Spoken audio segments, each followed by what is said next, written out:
पराशक्त्यै नमः। ॐ महादेव्यै नमः।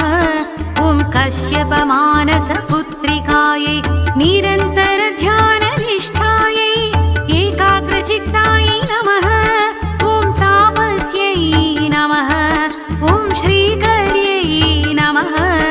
ॐ श्रीकृष्णध्याननिरतायै श्रीकृष्णसेवितायै एकचित्तायै जगदीश्वर्यै एकचित्तायै जगदीश्वर्यै नागलोकदक्षिण्यै क्षीरप्रियायै पञ्चभूतेशे मानसा देव्यै क्षीरप्रियायै पञ्चभूतेशे मानसा देव्यै